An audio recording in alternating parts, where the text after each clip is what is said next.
Here we see that today's topic is about descriptive research basically, and the very first our slide is related to objective of this course, this today's topic.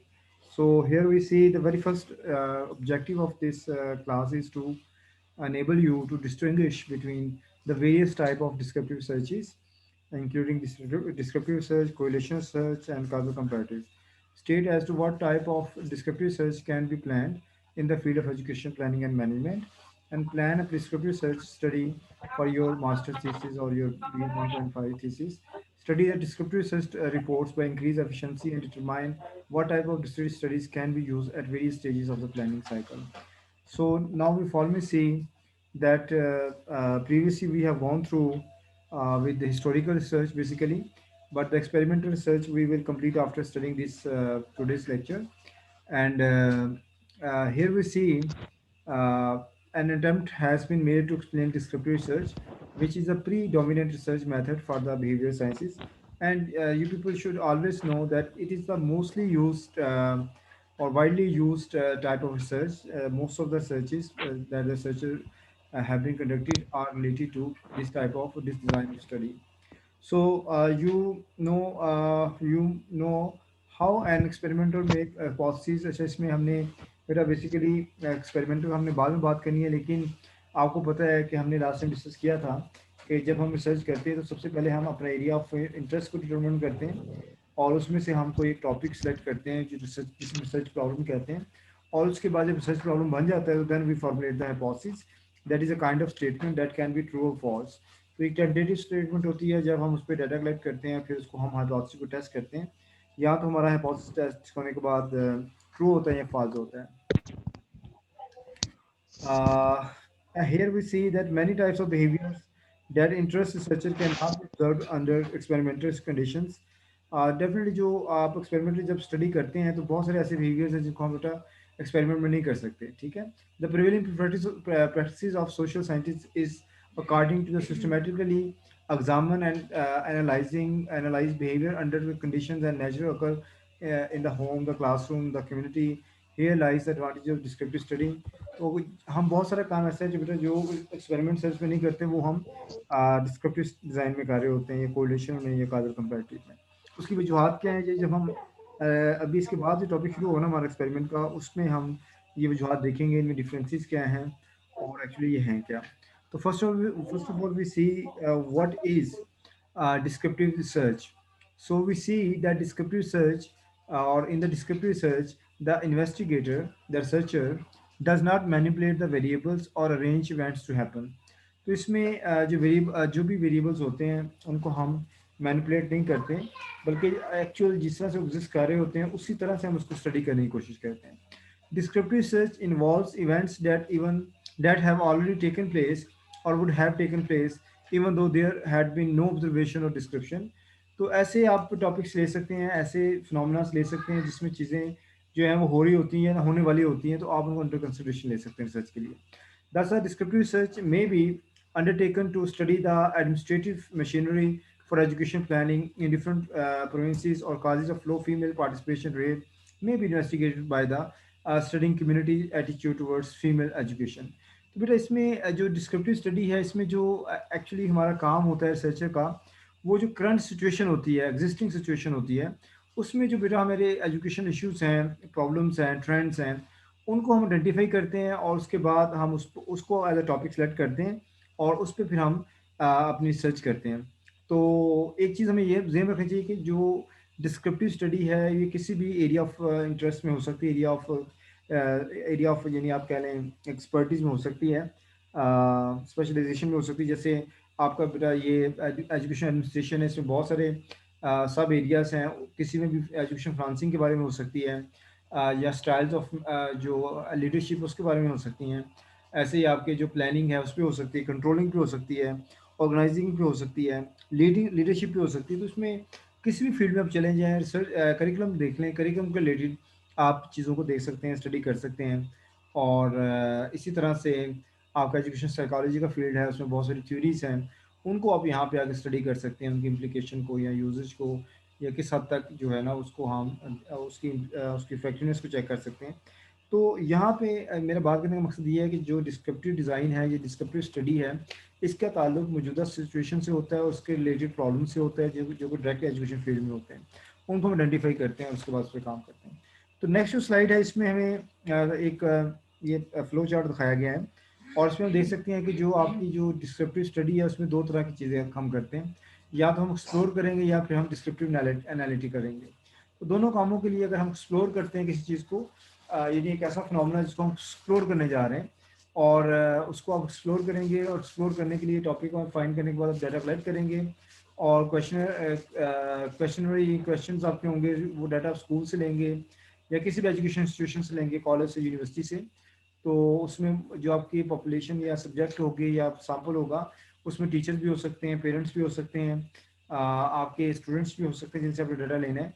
तो इस तरह से ये काम कर रहा है। जबकि जो डिस्क्रिप्टिव एनालिटिकल है उसमें हम करंट सिचुएशन को जो स्टडी करते हैं और उसके रिलेटेड क्वेश्चन बनाते हैं, उस पर डाटा कलेक्ट करके उसे एनालाइज करके उसके रिजल्ट शेयर करते हैं।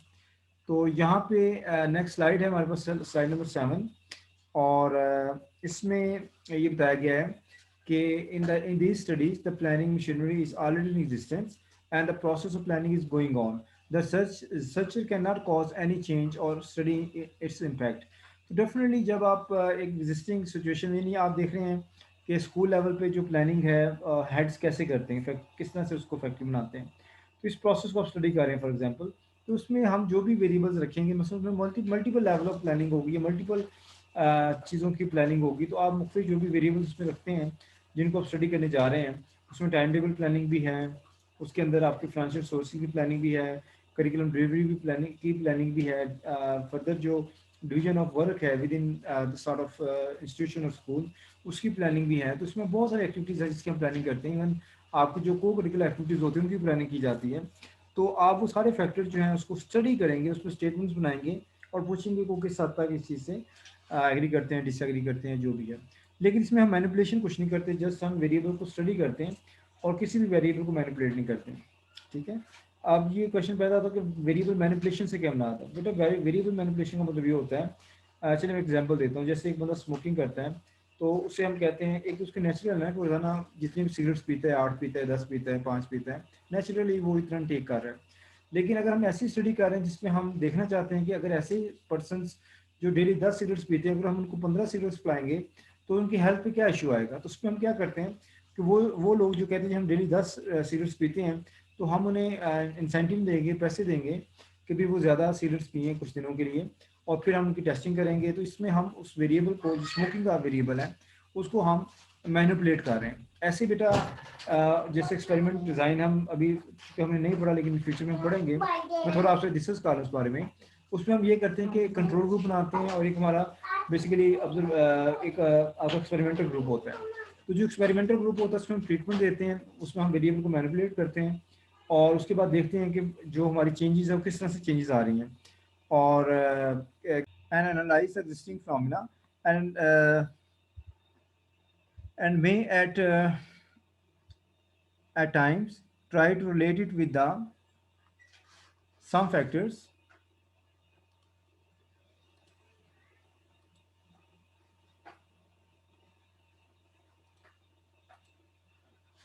and try to relate it with some factor, for example community attitude in case of low female participation. तो यहाँ पे बेटा जो एक्चुअल सिचुएशन होती है उसी को हम जस्ट स्टडी करते हैं। मसलन अगर हम ये स्टडी करना चाहते हैं कि जी फॉर एग्जांपल अगर फीमेल जो है उनकी पार्टिसिपेशन कम है हायर एजुकेशन में, हम जस्ट ये फिनोमेना देख रहे हैं कि भाई इस तरह से जो फीमेल इनरोलमेंट है हायर एजुकेशन में वो कम है। तो इसको अगर हम एक्सप्लोर करने जा रहे हैं तो उसमें हम डेफिनेटली पेरेंट्स से पूछेंगे कि वो अपनी बच्चियों को यूनिवर्सिटी में एडमिशन क्यों नहीं लेके देते, ये कॉलेज में एडमिशन क्यों नहीं लेके देते, तो उसमें क्या हर्डल्स हैं, क्या रीजंस हैं, उनको डिक आउट करने की कोशिश करते हैं। तो इस तरह जो एक्चुअली चीज़ एग्जिस्ट कर रही है उसको बेटा हम स्टडी करते हैं। मैं यहाँ पे एक और एग्जाम्पल आपसे शेयर करता हूँ। अगर हम ये देखना चाहते हैं कि जो आपके अंदर डिजिटल टेक्नोलॉजिकल स्किल्स हैं, जैसे आपकी क्लास है फॉर एग्जांपल, मैं सिर्फ ये स्टडी करना चाह रहा हूँ कि analysing the digital technological skills of the pre service teachers. तो मैं आपसे आपकी जो स्किल्स हैं वर्ड यूज़ करने की, Excel, PowerPoint, databases, internet, उन चीज़ों को मैं वेरिएबल्स के तौर पर लूँगा, उसमें मैं अपना क्वेश्चन बनाऊँगा और आपको दूंगा। और उसमें मैं क्या करूँ कि एग्जिस्टिंग सिचुएशन है कि हमारे जो प्री सर्विस टीचर्स हैं उनकी क्या लेवल ऑफ स्किल्स हैं डिजिटल टेक्नोलॉजी में, हाई है, लो है, इसमें एवरेज है, किस लेवल पे आप लोग फॉलो करते हैं। तो ये एग्जिस्टिंग सिचुएशन है, उसको मैं स्टडी कर लूँगा। ऐसे अगर सर मैं आपको आपकी एटीट्यूड वॉइस स्टडी करना चाह रहा हूँ टुवर्ड्स टीचिंग ऑफ मैथमेटिक्स, तो मैं उस पर क्वेश्चन बनाऊंगा आपके सुन। एटीट्यूड के बारे में, और उसको मैं मुख्तलिफ जो उसके वेरिएबल्स होंगे या इंडिकेटर्स होंगे, उसमें मैं आपसे वो चीज़ें पूछूंगा, और इस तरह से मैं बेटा आपके एटीट्यूड को स्टडी कर लूँगा। ऐसे ही मैं अगर यानी इस तरह से हज़ारों टॉपिक्स हैं जिनका ताल्लुक डिस्क्रिप्टिव स्टडी से होता है, यानी कि करंट सिचुएशन से या एग्जिस्टिंग फिनोमेना से हो रहा होता है। उसमें से बेटा फिनोमेना हम कहते हैं हर वो चीज़ हमारे सामने जो हो रही होती है उसको फिनोमेना कहते हैं। हर वो चीज़ जो आपके अंडर ऑब्जर्वेशन आती है उसे हम फिनोमेना कहते हैं। जैसे सूरज निकलता है, राइज करता है, फॉल करता है, ये फिनोमेना है। हवा चलती है, बंद होती है, ये फिनोमेना है। ठीक है, तो रोशनी रात होती है, दिन होता है, ये फिनोमेना है। ऐसी जो चीज़ें टीचर्स कर रहे हैं, जो चीज़ें स्टूडेंट्स कर रहे होते हैं, वो भी फिनोमेनास हैं। और जिन इन्वायरमेंट में बेटा वो कर रहे होते हैं, इन्वायरमेंट को भी हम स्टडी कर सकते हैं। तो ये फिनोमिनोलॉजिकल स्टडीज़ होती है जिसमें हम फिनोमेना को स्टडी कर रहे होते हैं। हर चीज़ का ताल्लुक बेटा फिनोमिनोलॉजी से होता है। हम बड़ी हद तक उस फिनोमेना को एक्सप्रेस करने की कोशिश करते हैं with the help of research, जिसे हम फिनोमिनोलॉजी कहते हैं, that is study of phenomena. ठीक है, तो एक चीज़ ध्यान में रखें, रिसर्च का सारा काम फिनोमिनोलॉजी के साथ होता है। ओके, यहाँ पे एक डिस्क्रिप्शन है अकॉर्डिंग टू बेस्ट। तो ये जॉन डब्ल्यू बेस्ट है जिन्होंने बुक लिखी है रिसर्च की। उन्होंने इसको डिस्क्राइब किया है कि descriptive research describes and interprets what is. तो बेसिकली जो डिस्क्रिप्टिव स्टडी है वो ये बताती है कि एक्चुअली कोई चीज़ है क्या, how it is, and it is concerned with the conditions or relationship with exist practices and that prevail, and beliefs, opinion or views or attitude that are held, processes that are going on, and effects that are being felt, or trends that are developing. तो ये सारे aspects हो सकते हैं sir आपके descriptive study के design के, जिसमें हम जो करंट कंडीशंस हैं उनको स्टडी करते हैं, इनका रिलेशनशिप एग्जिस्ट करता है बिटवीन वेरिएबल्स, उनको भी देख सकते हैं, और व्हाट प्रैक्टिस दैट प्रिवेल, और किस तरह से लोग काम कर रहे हैं, जिसमें जो टीचर कर रहा है, जो स्टूडेंट कर रहा है, वो जो टीचर कर रहा है वो टीचिंग प्रैक्टिस हैं, जो स्टूडेंट कर रहा है वो स्टूडेंट प्रैक्टिस हैं, जो है जो मैनेजमेंट कर रही है वो मैनेजमेंट प्रैक्टिस हैं, और जो पेरेंट्स कर रहे हैं वो पेरेंट्स प्रैक्टिस हैं। बिलीव्स तो हर किसी के बिलीव्स हैं, स्टूडेंट के अपने बिलीव्स हैं, टीचर्स के अपने बिलीव्स हैं, पेरेंट्स के अपने बिलीव्स हैं, पॉलिसी मेकर्स के अपने हैं, मैनेजर्स के अपने हैं। तो हर इंसान के अपने पर्सनल बिलीव्स हैं, ओपिनियंस हैं, पॉइंट ऑफ व्यूज हैं, एटीट्यूड्स हैं। ठीक है, and process that are going on, किस तरह से काम हो रहा है और क्या प्रोसीजर्स क्या है जिनको फॉलो करना पड़ता है, उन सबको बेटा हम स्टडी कर सकते हैं। And what are the facts of such kind of things are being felt और ट्रेंड्स दैट आर डेवलपिंग, और इसमें क्या किस तरह के यानी इसके अंदर इफेक्ट क्या आ रहा है कि चीज़ का दूसरे चीज़ के ऊपर। तो इसको हम इस चीज़ में जाकर स्टडी कर सकते हैं। नेक्स्ट बेटा जो स्लाइड है डिस्क्रिप्टिव रिसर्च के बारे में है। अगेन उसमें ये बताया गया है कि डिस्क्रिप्टिव जो रिसर्च है sometimes also investigates how sir an existing phenomena is related to some preceding events, यानी एक चीज जो मौजूदा एग्जिस्ट कर रही है उसका आने वाले जो या होने वाला दूसरा इवेंट है उसके साथ कैसे उसका ताल्लुक है, कैसे उसे रिलेट कर रही है, और what was the effect of that preceding event on the present conditions, या जो चीज हो रही है उसका आपके मौजूदा सूरत हाल में क्या सर इफेक्ट आपकी क्या आ आवाज रहा है। बहुत कट हो रही है। Process involve gathering, tabulating facts, an element of analysis sir and आपकी आवाज बहुत ज्यादा comparison or कटिंग हो contrast रही of है, कुछ variables समझ as नहीं well आ as रही उधर। their measurement and classification. तो बेसिकली डिस्क्रिप्टिव रिसर्च में हम ये सारा प्रोसेस कर रहे होते हैं। हम डाटा को गैदर भी करते हैं, उसको टैबुलेट भी करते हैं, उसको इंटरप्रेट भी करते हैं, और एनालाइज और इंटरप्रेट भी करते हैं, और समटाइम्स उसकी कंपैरिजन भी करते हैं जो उसके डेमोग्राफिक वेरिएबल्स होते हैं। जैसे हम देखते हैं कि जिससे मैंने एग्जांपल आपसे दी कि हम डिजिटल स्किल्स को स्टडी कर सकते हैं जो आप लोगों की है, प्री सर्विस टीचर्स की। तो उसमें हम कंपैरिजन के पॉइंट से देख सकते हैं कि मेल टीचर जो है क्या उनकी स्किल्स बेहतर हैं या फीमेल टीचर्स की स्किल्स बेहतर हैं। ऐसे वो स्टूडेंट जिनका ताल्लुक गांव से है, रूरल एरिया से है, उनकी स्किल्स बेहतर हैं, या ऐसे स्टूडेंट जिनका ताल्लुक सिटी से है, अर्बन एरिया से है, उनकी स्किल्स बेहतर हैं। अगर मैंने मुख्तलिफ टीचर प्रोस्पेक्टिव टीचर से या फ्यूचर टीचर्स डाटा लिया है, जैसे BEd 1.5 है, एम एजुकेशन है, या BS एजुकेशन या BEd ऑनर्स हैं, तो फिर मैं ये देखना चाहता हूँ कि किस क्लास के या किस प्रोग्राम के जो रिस्पेक्टिव टीचर्स हैं उनकी स्किल्स बेहतर हैं। और अगर मैंने मुख्तलिफ यूनिवर्सिटी से डाटा लिया है तो फिर मैं देखना चाहता हूँ कि किस यूनिवर्सिटी के डाटा स्टूडेंट स्किल्स बेहतर हैं। तो ये वो सारे क्वेश्चंस हैं, जो सारे कंपैरिजंस हैं जो कि नॉर्मली हम डिस्क्रिप्टिव डिज़ाइन में कर रहे होते हैं। Being an investigator studying cause of low female participation rate, तो हम ये भी स्टडी कर सकते हैं फीमेल क्यों कम पार्टिसिपेट कर रही हैं। लेकिन एक्चुअली तो बेटा फिनोमेना जो है ना वो is going to be totally different. अब आपकी कितने क्लास हैं मुझे एग्जैक्टली नहीं पता, if you just tell me 35 है 33 है, कितने लोग हैं आप लोग? तो इसमें अगर आप रेशो देखें, मेल फीमेल रेशो देखें, तो यहाँ तो मुझे ये लगता है कि ये फीमेल ज़्यादा होंगी और मेल कम होंगे। हाँ, तो आप मुझे बता सकते हैं कि आपके ख्याल में यहाँ, मुझे देखें मैं नाम अगर देखूँ, कुछ नाम मैं पुकारने जा रहा हूँ, महविश, सिदरा, मुस्कान और ताइबा, मुअज़्ज़मा, हुमा, कशमाला, मुस्कान, सैरिश, ठीक है। तो ये इसमें मोस्टली जो है महक, सिदरा, तो ये सारे फीमेल नाम आ रहे हैं। तो अभी बेटा ये फिनोमेना थोड़ा चेंज हो गया, अब तो हमें जैसे मेरी यूनिवर्सिटी ऑफ सरगोदा है, तो यहाँ पे जो एनरोलमेंट है इस वक्त विजिटिंग, उसमें ऑलमोस्ट 70% जो है ना वो फीमेल है और 30% बॉयज़ हैं। यानी हर 100 में से 70 फीमेल यहाँ पढ़ रही हैं और हर 100 में से 30 लड़के यहाँ पढ़ रहे हैं। तो इट मीन्स कि जो female participation in higher education है वो काफ़ी हद तक बढ़ चुकी है, बल्कि कह लें कि बहुत सारी यूनिवर्सिटी बहुत ज़्यादा हो गई है। नो डाउट कि पंजाब के अंदर या पाकिस्तान के अंदर बहुत सारी यूनिवर्सिटीज़ हैं जो कि फीमेल यूनिवर्सिटीज़ हैं, जबकि यहाँ पे को एजुकेशन यूनिवर्सिटीज़ हैं और मेल यूनिवर्सिटी कोई भी नहीं है, एक भी मेल यूनिवर्सिटी नहीं है। ऑलमोस्ट सारी की सारी यूनिवर्सिटी जो है यहाँ पे को एजुकेशन है, यहाँ पे कुछ फीमेल है। जैसे वुमेन कॉलेजेस हैं, उनको फीमेल यूनिवर्सिटी का दर्जा दे दिया गया बाद में। So now as a higher education institution or sort of university, they are working as female university. ये बेटा थोड़ा सा वेट कीजिएगा जरा एक मिनट, ये कुछ बच्चे आ गए मेरे पास, उनको जरा निपटता हूँ।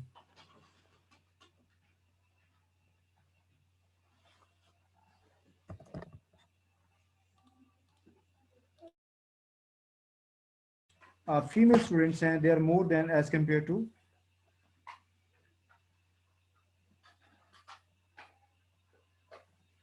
Mail students.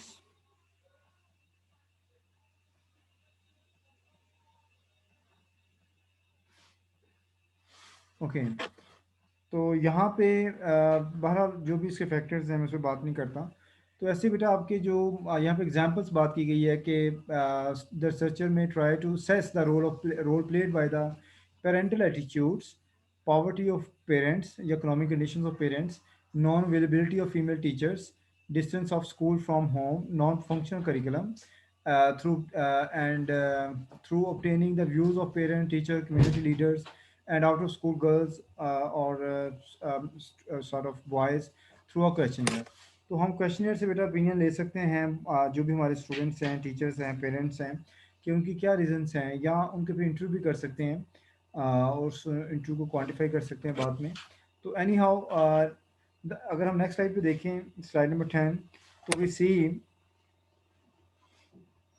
the importance of this type of research lies in the fact that not much progress can be made in solving problems unless we possess description of phenomena with which we work. तो ये बड़ा ज़रूरी है कि जिस phenomena को हम study करने जा रहे हैं उसका प्रॉपर डिस्क्रिप्शन हमारे पास हो, और हमें इस तरह की जो स्टडीज़ हैं जो लिटरेचर में हमें मिलती हैं वो काफ़ी ज़्यादा सपोर्ट करती हैं। To continue with example of the research study citing the preceding pan, it is obvious that no effective policy can be formulated or to can be adopted, measures can be adopted unless we know why concerned parents did not send their daughter to school, and their role was placed by the community leaders and teachers. तो definitely जो policy makers हैं उन्हें भी इस तरह के data की ज़रूरत होती है, चूँकि उन्हें पॉलिसी मेकिंग करनी होती है, और हो सकता है वो प्रॉपर पॉलिसी मेकिंग या प्लानिंग नहीं कर सकते जब तक उनके पास एक्चुअली डाटा, ऑब्जेक्टिव डाटा उनके पास ना हो, जो कि रिसर्च के थ्रू अक्वायर किया गया हो, और उसमें जो हमें डाटा मिल रहा होता है, then they come to know about the actual existing reasons of the low level of participation of female, जो भी उनके पेरेंट्स जो फीमेल खुद बताती हैं।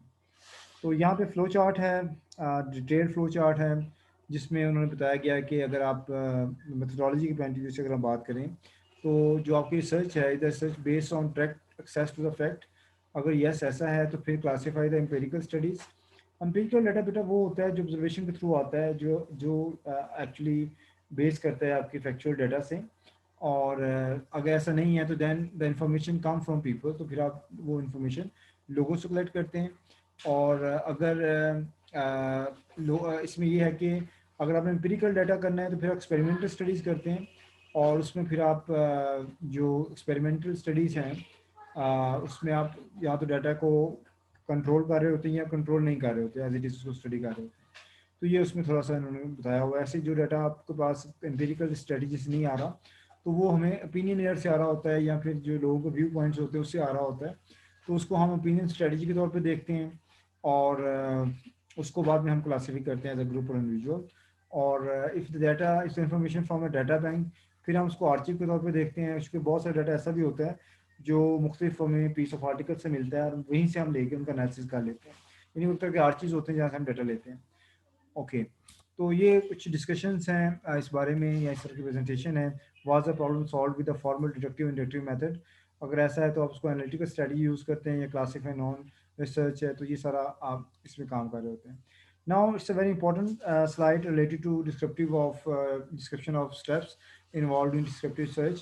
And here we see again that in descriptive studies, the researcher follows certain procedures and steps, and do not merely present private convictions or data based on cursory or causal observation. According to Van Dalen, the following steps may be taken, should be taken by the investigator to carry out good research. तो सबसे पहले आप क्या करेंगे, जो existing situation है, problematic situation है, उसको एग्जामिन करें। देन डिफाइन द प्रॉब्लम, और फिर अपने प्रॉब्लम को डिफाइन करें। And sometimes state their hypothesis, उसके बाद अपना जो हाइपोथेसिस है उसको स्टेट करें। and then list the assumptions upon which their hypotheses and procedures are based. तो sometimes हम रिसर्च में बेटा assumptions भी बनाते हैं, चूँकि assumption जैसे hypotheses हैं, इस तरह की statements होती हैं जो true और false हो सकती हैं। तो assumptions आपकी वो चीज़ें हैं जो आपके माइंड में, रिसर्चर के माइंड में होती हैं, वो उन चीज़ों को ज्यूम कर लेता है कि ये चीज़ें is a part of their thinking process, और वो उसको ज्यूम कर रहा होता है कि ये चीज़ें ऐसे होंगी। तो ऐसा हो भी सकता है, assumptions राइट भी हो सकती हैं, रॉन्ग भी हो सकती हैं, तो ये पार्ट ऑफ रिसर्च है। तो यहाँ पे अगेन इस पूरे डिस्क्रिप्शन को स्टेप्स में बयान किया गया है कि आप जो हैं जब स्टडी कर रहे होते हैं, तो आप ऑब्जर्वेशन करते हैं, फिनोमेना को ऑब्जर्व कर रहे होते हैं, और उसके बाद आप उसमें से क्वेश्चन अपने एक निकालते हैं, आस्क क्वेश्चंस निकालते हैं। और वो क्वेश्चन आपका बेसिक रिसर्च प्रॉब्लम होता है बेसिकली आपका, और फॉर्मुलेट हाइपोथेसिस। तो ये आपका एक हाइपोथेसिस होता है जो टेंटेटिव स्टेटमेंट होती है। जैसे मैं ये कह सकता हूँ, जैसे मैंने एग्जांपल दिया आपको, कि अगर हम डिजिटल स्किल्स स्टडी करना चाह रहे हैं, analysing digital skills of pre service teachers, तो उसमें हम एक हाइपोथेसिस ये बना सकते हैं कि there is no significant difference between male and female prospective teachers with respect to their digital skills, digital technological skills. तो इसमें ये नल हाइपोथेसिस है जिसमें हम नो का यूज़ करते हैं। तो एक आपका बेटा डायरेक्शनल हाइपोथेसिस होता है जिसमें हम डायरेक्टली जो है ना वो बता रहे होते हैं कौन बेहतर है किससे। तो उसमें हम कहते हैं कि द मेल prospective टीचर्स और training teachers have more digital technological skills as compare to female prospective teachers और ट्रेनिंग टीचर्स। तो इसमें हम we are taking direct questions और डायरेक्ट हाइपोथेसिस, जिसमें हम जो कि कॉल्ड डायरेक्शनल हाइपोथेसिस बेसिकली, जैसे नल हाइपोथेसिस है वैसे बेटा डायरेक्शनल हाइपोथेसिस, जिसमें हम क्लियर डायरेक्शन दे रहे हैं कि कौन किससे बेहतर है। जैसे रूरल अर्बन का बनाया जा सकता है, या मुख्तलिफ प्रोग्राम्स और स्टडीज़ का बनाया जा सकता है। तो हम जिस भी डिफरेंशिएशन लेवल पर जाकर इसको देखना चाहते हैं उसका हम बना सकते हैं। और उसके बाद हम make a prediction based on the hypothesis, do an experiment on the prediction, analyse results.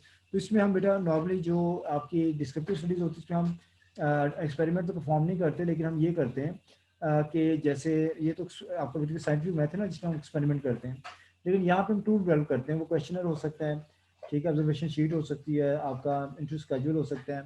तो आप ये चीज़ें बना सकते हैं, आप फॉर्मुलेट कर सकते हैं, और उसके बाद उसकी आप टेस्टिंग करते हैं, अपने थ्रू पायलट टेस्टिंग उसको आप वैलिडेट करते हैं, और फिर आप एडमिनिस्टर करते हैं, डाटा कलेक्शन करते हैं। और जब आपका डाटा कलेक्शन हो जाता है, देन जो लास्ट यहाँ पे लिखा हुआ है एनालाइज रिजल्ट्स, फिर आप उसमें से रिजल्ट एनालाइज करते हैं, और फिर आप देखते हैं कि जो रिजल्ट्स आए हैं वो हाइपोथेसिस को सपोर्ट करते हैं या डू नॉट सपोर्ट हाइपोथेसिस। तो या तो आपको हाइपोथेसिस बेटा एक्सेप्ट होता है या रिजेक्ट होता है, दोनों में से एक चीज़ हो सकती है। या तो वाकई फीमेल जो टीचर्स हैं उनकी जो डिजिटल टेक्नोलॉजिकल स्किल्स हैं वो बेहतर हो सकती हैं या कम हो सकती हैं। तो दोनों केसेस में आप ये करते हैं, ठीक, फिर उसके जो रिजल्ट्स है उसे रिपोर्ट करते हैं। तो ऐसे बेटा ये काम करते हैं, ठीक है। अब इसमें कुछ रिक्वायरमेंट्स हैं, जब हम डिस्क्रिप्टिव स्टडी करते हैं there are some kind of requirement. और रिक्वायरमेंट क्या है कि आपने सबसे पहले इंश्योर करना है कि आपके पास अप्रोप्रिएट जो है ना वो पॉपुलेशन है, और सैंपल है, जहाँ से आपने डाटा कलेक्ट करना है, ठीक है? So you select appropriate subject and source material, यानी आपने जहाँ से जो डाटा लेना है, आपके सब्जेक्ट जो है पॉपुलेशन सैंपल वो क्लियर होना चाहिए, और सोर्स मटेरियल जहाँ जहाँ से आपने डाटा लिया है। Select and construct a technique for collecting data, कि आपने डाटा कैसे कंस्ट्रक्ट करना है। तो आपने उसमें यानी सर्वे करना है, आपने उसके ऊपर इंटरव्यू करना है, ऑब्जर्वेशंस करनी है, किस तरीके से आपने डाटा कलेक्ट करना है ये आपने डिसाइड करना है। Then establish categories of classifying data that are unambiguous, appropriate for the purpose of the study and capable of bringing about significant likeness differences or relationship। तो आप ये कैटेगराइज कर सकते हैं अपने डाटा को, जो आपके पास डाटा आता है, for classifying the data that are ambiguous, जो डाटा एम्बिगुअस है, that are appropriate for the purpose, और जो आपके पर्पस को सर्व कर रहा है, the study and capable of bringing about significant likeness. तो ये सारा उसका हिस्सा है जो प्रोसेस आप कर रहे होते हैं। Validate the data gathering techniques, और जो भी टूल आप यूज़ करेंगे, चाहे वो क्वेश्चनर है या कोई और चीज़ है, उसको आप वैलिडेट लाजमी करेंगे। जैसे मैंने कहा कि हम उसकी पायलट टेस्टिंग करते हैं, और जब पायलट टेस्टिंग करते हैं उसमें हम थोड़े लेवल पे उसको एडमिनिस्टर करते हैं, फिर देखते हैं कि इसमें क्रॉन्च पैच अल्फ़ा वैल्यू कितनी आ रही है। तो जो बेटा क्रॉन्च पैच अल्फ़ा वैल्यू है, वो एक तरह की रिलायबिलिटी इंडेक्स है, जो रिलायबिलिटी मेजर कर रहा होता है। और अगर आपकी जो Kraunch patch alpha value mostly it should be at least 0.7, तो ये मैक्सिमम 1 के करीब होती है, लेकिन मिनिमम 0 के करीब होती है। तो ये अगर 7 से ज़्यादा है तो फिर आपका टूल जो है ना वो ज़्यादा अच्छा है, ये गुड है।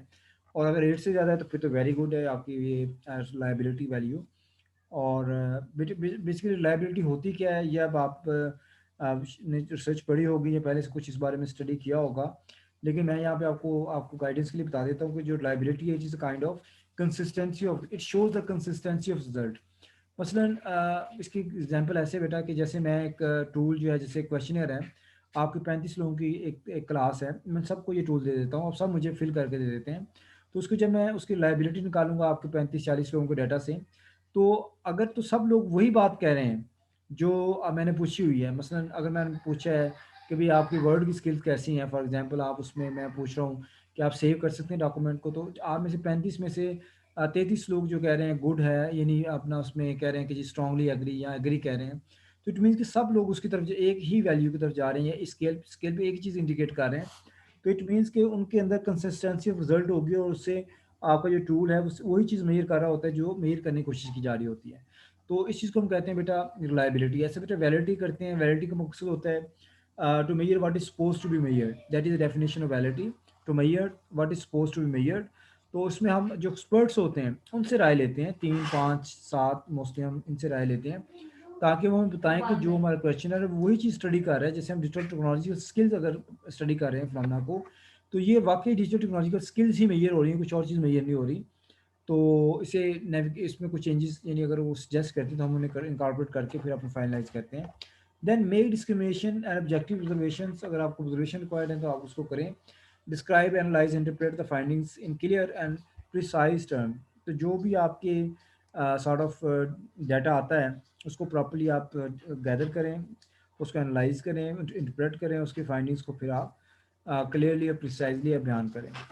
अच्छा, नेक्स्ट बेटा आपकी जो टाइप आ रही है वो सर्वे स्टडी है। सर्वे स्टडी एक तरह का मेथड भी है जिससे हम डाटा कलेक्ट करते हैं। Survey study में here you can see according to category good, the purpose of a descriptive survey study may be to secure evidence concerning an existing situation और current condition। मोस्टली बेटा जो descriptive design है, ये descriptive studies हैं, उनको सर्वे studies के through ही complete किया जाता है। मोस्टली हम बेटा क्वेश्चनर लेते हैं जिसको हम एडमिनिस्टर करते हैं। एक पॉपुलेशन होती है जो कि लार्ज लेवल पे होती है, उसमें से हम सैम्पल सेलेक्ट करते हैं जो कि इससे छोटा होता है, उसका रिप्रेजेंटेटिव होता है। और मसलन अगर आपकी पॉपुलेशन 10,000 है तो हो सकता है कि आप जो सैंपल सेलेक्ट कर रहे हैं वो 1000 का हो, 800 का हो, 200 का हो, 300 का हो, 400 का हो। तो इस तरह से आप सेलेक्ट करते हैं, और ये हमेशा एग्जिस्टिंग सिचुएशन के बारे में ही मोस्टली किया जाता है। टू आइडेंटिफाई स्टैंडर्ड्स और norms which with two compare present conditions, और फिर अगर हमने कोई कंपेरिजन्स करने हैं उनको किस कंडीशन पे करना है वो हम बताते हैं। To determine how to make the next step having determined where we are and where we wish to go, और ये बताना है कि हम कहाँ पे और कहाँ आगे जा सकते हैं। तो ये सारा इसका हिस्सा है सर्वे का। तो यहाँ पे भी अगेन बताया गया है कि जो सेम वही चीज़ है जो मैंने पहले से बता रहा हूँ कि जब आप सर्वे स्टडी करते हैं तो ये जो आपको सामने स्टेप्स नज़र आ रहे हैं, सबसे पहले आप सर्वे के लिए क्वेश्चनर बनाते हैं, और क्वेश्चनर के लिए आप क्या करते हैं, लिटरेचर रिव्यू करते हैं। तो मुख्तलिफ आपको आर्टिकल्स मिलते हैं, जिसमें आपको मुख्तलिफ पीस ऑफ क्वेश्चनर्स भी मिलते हैं, उनके एनालिसिस भी मिलते हैं, फिर उनमें से मिलते जुलते स्टेटमेंट जो आपके वेरिएबल्स होते हैं उनको सेट करते हैं, और फिर उसमें से जो आपको चीज़ें या तो एज इट इज़ मिल जाता है क्वेश्चनर, या फिर खुद से आप बनाते हैं, या उस क्वेश्चनर जो एज इट इज़ मिलता है उसको अडॉप्ट करते हैं। तो क्वेश्चनर बेटा एक तरह का टूल होता है जिसमें लिस्ट ऑफ क्वेश्चंस होते हैं, और ये क्वेश्चंस आपके ओपन एंडेड भी हो सकते हैं, क्लोज एंडेड भी हो सकते हैं। तो मोस्टली जो क्लोज एंडेड क्वेश्चंस होते हैं उसके साथ एक स्केल यूज हो रहा होता है, जिसे हम मेजरमेंट स्केल कहते हैं। और ये जो मेजरमेंट स्केल है ये आपका नॉमिनल भी हो सकता है, और ऑर्डिनल भी हो सकता है, और आपका लिकट स्केल भी हो सकता है। ठीक है। इसी तरह से आपका ये जो ट्रू ज़ीरो मेजर कर रहा होता है स्केल, वो भी हो सकता है। तो ये चार तरह के स्केल्स आते हैं हमारे पास। ठीक है। तो मोस्टली जो हम यूज़ करते हैं बेटा वो लिकट स्केल है, या फिर हम यूज़ करते हैं जो आपका डाइकोटोमस है उसको भी यूज़ करते हैं। ये ज़्यादा यूज़ करते हैं, जिसमें हम चीज़ों को, जैसे आपके मेल मेल फीमेल है, इसको हम बेटा कैटेगोरिकली हम देखते हैं, इसको नॉमिनल स्केल कहते हैं। जैसे नेम ऑफ इंस्टीट्यूशंस हैं, इसको हम कैटेगोरिकली देख रहे होते हैं, और इसको हम नॉमिनल स्केल कहते हैं। और ऐसे हम देखते हैं, मसलन अगर एक स्कूल है, तो उसमें डेजिग्नेशंस होते हैं, स्केल्स होते हैं। अब जिसका स्केल बड़ा है, ज़ाहिर बात है ज़्यादा सीनियर है, ज़्यादा सीनियर लेवल का। यूनिवर्सिटीज़ के अंदर लेक्चरर्स होते हैं, असिस्टेंट प्रोफेसर्स होते हैं, एसोसिएट होते हैं, प्रोफेसर्स होते हैं। तो ये चारों मुख्तलिफ हैं स्केल्स वाइज। तो इसमें अगर कोई चीज़ कोई एक दूसरे से बड़ा है किसी एक्सपीरियंस के लिहाज से या स्केल के लिहाज से, इसको हम कहते हैं, इस तरह के जो स्केल्स होते हैं उसको हम क्या कहते हैं, ऑर्डिनल स्केल्स। जैसे एक बच्चे हैं क्लास के अंदर, उनका वज़न किया जाए, तो हर बच्चे का वज़न दूसरे से मुख्तलिफ है। तो अगर हम उनको मेजर करेंगे तो कुछ को कहेंगे कि ये कुछ का वज़न ज़्यादा कम है, कुछ का ज़्यादा ज़्यादा है। तो वो उसको हम देखते हैं ऑर्डिनल स्केल्स पे। जब एक चीज़ दूसरे से बेहतर होती है, इसको हम कंपैरिजन के बेस पे करते हैं कि एक चीज़ दूसरे से बेहतर है, तो उसको हम ऑर्डिनल स्केल पे मेजर करते हैं। और इस तरह बेटा आपका लिकट स्केल है। ठीक है। और इसमें हम जो आपका लिकट स्केल है ये कंटिन्यूस स्केल होता है, और इसके अंदर इसे हम इंटरवल स्केल भी कहते हैं, जिसके अंदर इक्वल जो इंटरवल्स होते हैं। जैसे आपके पास पांच वैल्यूज है, वन से लेकर टू तक, टू से लेकर थ्री तक, थ्री टू फोर तक, फोर से फाइव तक। तो इन पांचों वैल्यूज में लिकट स्केल में आपके पास, जैसे हम कहते हैं एग्री, या सॉरी कहते हैं जी स्ट्रांगली डिसएग्री, डिसएग्री, अनडिसाइडेड, फिर हम कहते हैं एग्री और स्ट्रांगली एग्री। तो ये लिकट स्केल है आपको पांच वैल्यूज का, और इस पांचों पॉइंट से इक्वल दरमियान में इक्वल डिस्ट्रीब्यूशन होती है, डिस्टेंस होता है। तो इसलिए बेटा हम इसको इंटरवल स्केल भी कहते हैं। ठीक है। तो जो लास्ट स्केल है उसके अंदर ट्रू ज़ीरो होता है, वो हम सोशल साइंसेज में कम यूज़ करते हैं। तो एनी हाउ ये ज़्यादा स्केल यूज़ होते हैं हमारे, ऑर्डिनल भी यूज़ होता है, और नॉमिनल भी होता है, और लिकट भी या इंटरवल स्केल भी ज़्यादा यूज़ होता है। तो एनी हाउ जब हम बेटा लिटरेचर रिव्यू करते हैं तो हमें बहुत सारे स्केल्स भी मिल जाते हैं बने बनाए, उनको हम एज इट इज़ भी ले सकते हैं, अडॉप्ट कर सकते हैं, या अपनी जो भी प्रोफेसर होते हैं, जो टीचर होते हैं आपके, उनकी मदद से फिर उनको हम नए सिरे से बनाते हैं। दोनों तरीके से इंस्ट्रूमेंट डेवलप भी कर सकते हैं, और ऑलरेडी एग्जिस्टिंग इंस्टीट्यूशंस को अडॉप्ट कर सकते हैं अकॉर्डिंग टू इन्वायरमेंट। अपनी जो भी हमारी इन्वायरमेंट होती है उसके अंदर हम चेंजेस करते हैं, ताकि उसको आसानी से कर सकें। ठीक है।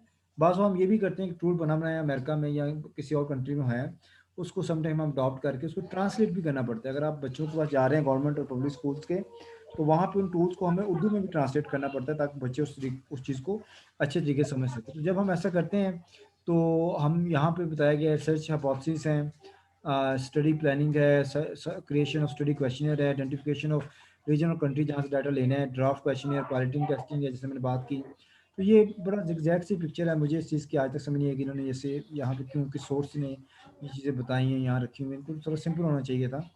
तो बहरहाल बात मैंने आपको बता दिया कि जब आप टॉपिक सेलेक्ट करते हैं, हाइपोथेसिस बना लेते हैं, फिर आप टू डेवलपमेंट की तरफ चले जाते हैं। टू डेवलपमेंट के बाद या अडॉप्शन के बाद आप उसको सॉर्ट ऑफ उसकी पायलटिंग करते हैं, उसको फाइनलाइज करते हैं, उसको वैलिडेट करते हैं, और उसके बाद उसको एडमिनिस्ट्रेट करते हैं, डाटा कलेक्शन करते हैं, और फिर डाटा कलेक्शन करने के बाद उसको इंटरप्रेट करते हैं, और इंटरप्रेट करने के बाद उसकी फाइंडिंग्स और उसके जो कंक्लूजन्स हैं उनको आप शेयर करते हैं या लिखते हैं।